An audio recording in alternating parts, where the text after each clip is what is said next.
Yeah, no, we don't. You know, he didn't really tell us when he started training, and you know, we know he can wrestle for sure, but you know, a year is not necessarily that long to be learning how to strike, especially if that's not what you're focusing on. But sometimes if your wrestling is just that damn good, Cody, it can get you a long way. And just like you said, within the first 10 seconds he shoots, but you see a guillotine attempt from Jack Losowicki, but then the strong slam attempt from Chaz Polson clears the legs, gets over to the other side. Now front headlock position and an immediate scramble. These big boys are rolling like cats and dogs.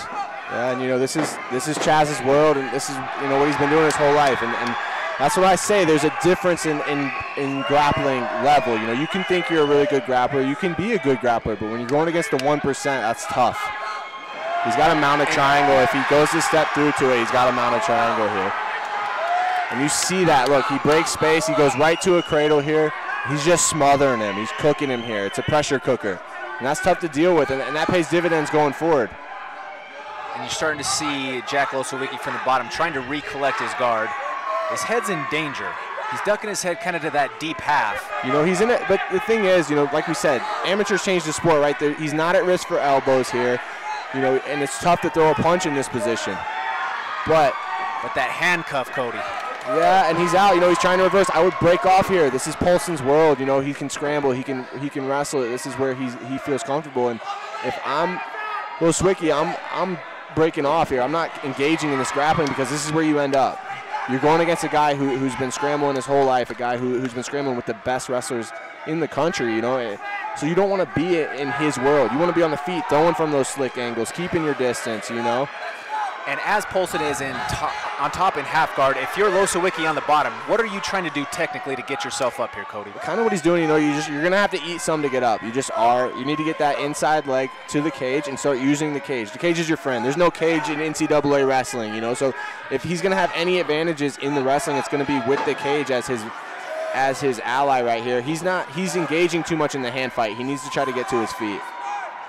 And man, is Chaz Polson strong. The way that he has that wrist ride, he looks like he's yeah, you know, these guys walk out here. Yeah, for sure. And these guys walk out here, you see Losowicki, you're like, okay, he's jacked, obviously. He's in good shape. He's probably strong as an ox. Lifting weights is different than lifting bodies, you know, and Polson's been lifting bodies his whole life. And Polson is landing shots to the face of Losowicki, not necessarily large damaging blows, but they're blows that he's scoring on. Something happened to Polson's knee right there. I saw him wince in pain. I'm not sure exactly what happened, but something happened to his knee there in that scramble. Be interesting to see how that continues throughout the rest of the fight. And this is an interesting spot too. You know, he's an NCAA wrestler. How often is he on the bottom? Correct. And then you start to see the big bombs raining down from Jack Losowicki. We have 7 seconds left in this round right now. It looked like there was a miss poke to the eye. We'll see on the replay if that was knuckle or if that was finger. But a strong finish at the end of the round there. You have to be optimistic if you're Jack Losowicki. Yeah, you got to be optimistic. You also got to know that Polson's coming out right away to put you on your back again, you know, and you don't want to scramble with him. You want to disengage. You want to get to your feet. You want to be able to throw your strikes where you're confident. You don't want to engage in this game of let's get into a scramble and see where we go from here. What kind of tools are you looking to employ if you're Losowicki? My jab, my teep. I'm not throwing round kicks, okay? If I throw round kicks, there's a good chance he's going to catch him and take me down. I'll throw kicks straight up the middle. I'll throw straight punches. I'll throw a lot of uppercuts. And if I'm not throwing the uppercut, I'm flashing the uppercut. I have to make him worried about it, and he needs to keep his level low. He needs to match his level at all times because, as you saw in the first 3 seconds, Polson's quick on that shot, you know, and he's going low. He's shooting low. You see that a lot from wrestlers who are just starting in MMA because that's what we're taught in wrestling. You know, it's a hard habit to break. You don't necessarily want to be doing that in the upper levels. As an amateur, you can get away with it, but it's tough to finish on guys when you shoot that low. That was a very high-paced first round, Cody. It's going to be interesting to see how that pace is able to be held throughout the course of the remainder of this fight. I think Losowicki's going to come out and throw bombs. Oh, wow. Losowicki with the shot. And with the strong double leg slam. Oh, my God. I did not expect to see that from Losowicki right there. I don't think Polson did either. You know, he took him by surprise there. I don't think many guys are shooting on him. Now, Polson has his head up against the fence right now. He does have the right butterfly in. He has the overhook on the arm, but you have Losowicki who's looking to trap that arm down with his left knee. Losowicki's doing a great job of using his head pressure to pin Polson up against the cage and land shots here. And you could definitely tell that he's got some sting in that leather that he's throwing. Right, so I'm surprised by this. You know, Losowicki did a good job of getting the takedown, but then he breaks off, and it's going to be tough to finish on Polson here. Like I said, he's been wrestling his whole life, so take your takedown. He's worried about it now. That can help you stall his, but don't keep shooting and getting in a wrestling match with a guy who's, you know, that's his game. You know, that's what he wants to do. And I agree with you there. Cody, do you think that there's maybe something that he felt within that exchange with the knee or a particular advantage that may have led him to do that? I don't know. I think sometimes your ego can get involved. You know, I think sometimes if you're getting taken down and you consider yourself a wrestler, you know, you're gonna another takedown though from Jack Losowicki for sure. But you're gonna get in this game of like, I need to take you down and show you I'm the wrestler. I'm the wrestler here. And right now he's proven it. You know, he's doing a good job. I'm surprised he's having as much success as he's having.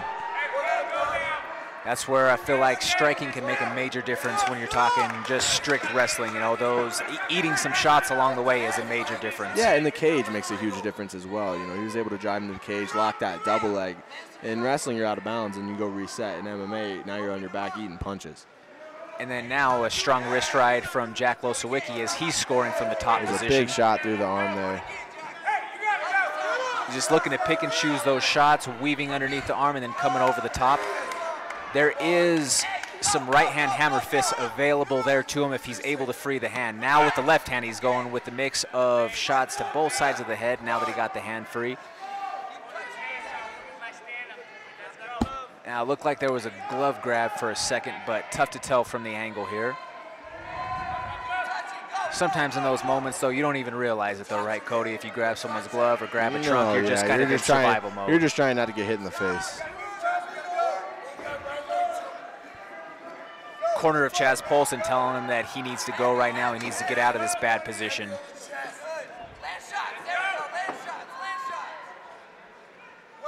We're down to the last 10 seconds here. You know, it's a pretty dominant round for Losowicki. Looks like we're going to be 1-1 headed into the third. In an all-out wrestling match, basically, you know. Definitely.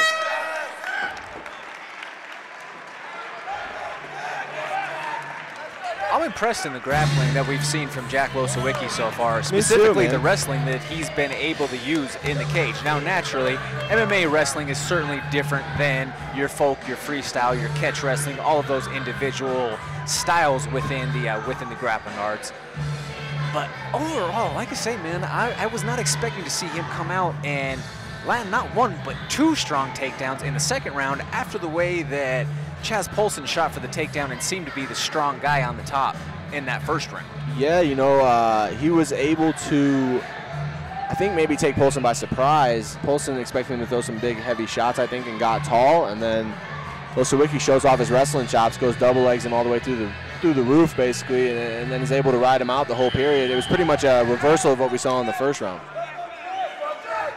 Certainly. Now, for taking a look as far as each guy's look in their eyes, you have Jack Losowicki over there sticking his tongue out, looking like a madman.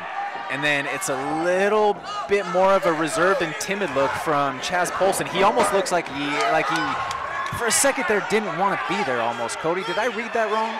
I don't know. I think he's just it's his first fight, you know, so I think he's taking it all in, and he probably hasn't been in too many positions where he's the guy getting out wrestled, and that's tough, you know, that's tough to deal with, and you know, he did look a little out of it even as that round started. You know, he turned his back but was able to secure a takedown, and this is trouble, you know, for Losowicki. As we saw in the first round, he is able to ride and create pressure and just be a pressure cooker on top. And that's more or less what I was referring to when he turned the back away. Yeah, that was odd for sure, but who knows, right? It's his first fight. Who knows what's going through his head. Tom Johnson keeping a close eye on the toes in the cage over here. Jack Losowicki tried to be able to wall walk his way and push himself off to explode. You got to be careful here using the cage to push off. You don't want to create too much space between you and the cage. The cage is your best friend here trying to work up, and if you push off with your legs, you could end up closer to the middle of the mat. You know, right now Polson's not doing any damage, so if I'm Losowicki, I'm kind of freaking out to get to my feet. You know, it doesn't seem to me that Polson has a ton of submission threats right now in his career, so I wouldn't worry too much about that, and I would be getting to my feet, because ultimately this round is what's going to determine the fight, in my opinion. I agree, and especially by the way that Polson is sitting on top of Losowicki. Now he's weaved that right leg back underneath the right leg of Losowicki, but for a while that was posted up and out. There was a lot of space to where Losowicki could have definitely got his knee down to the mat. Now, we almost had a crazy role reversal right there. Yeah, that just shows the strength of Losowicki, right? And also the strength and balance of Polson. These guys are both really strong. They are very good with their body awareness. You know, they know what's going on. And here's a smart move by Polson. Walk his feet away from the cage and pin his head up against the side right here. If I'm him, I'm posturing up here to do damage, you know. He's winning right now, but put a stamp on it. You know, this is what AMIs are for. You need to push yourself. You know, try to make yourself uncomfortable, or else you'll never know where you're at. Now, Losowicki has got that leg flat to the mat. He needs to get that right knee down to the canvas and start to, like we mentioned earlier, start to use the cage as his friend and walk his way back up. Yeah, he needs to get that inside leg through. And Polson's doing a good job of sitting on it and putting pressure on it, but he's got to rock him maybe to create that space. Yeah, and he's back locked down in, but there has been a couple of opportunities where Polson has posted that leg out wide. But, you know, we're just seeing a very strong top pressure game from Polson right here. And with 5 seconds left, this is where the fight will conclude, folks.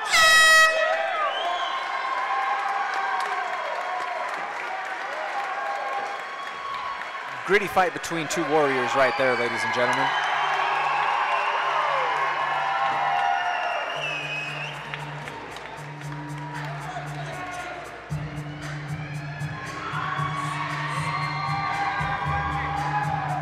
Saw some positives from both the blue and the red corner there. Yeah, you know, they both have some things to work on.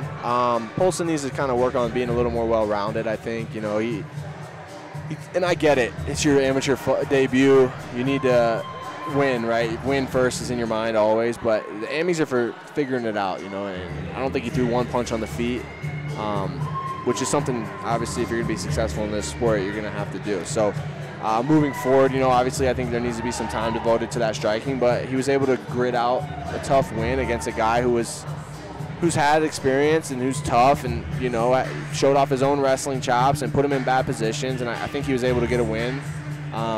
Even working through that adversity, so that's positive, you know, for sure. And for Losowicki, you know, I think just a little more fight IQ, you know. I don't think you need to engage in that wrestling as much. And I know he took him down and had success, but to me, you know, you're landing on the feet, and the guy literally wants nothing to do with you on the feet. Keep it there, you know. That's my opinion. Take it for what it's worth, but certainly, because he did look to have some considerable sting behind those punches. You know, it's a learning lesson. For sure. Ladies and gentlemen, the judges have reached a decision.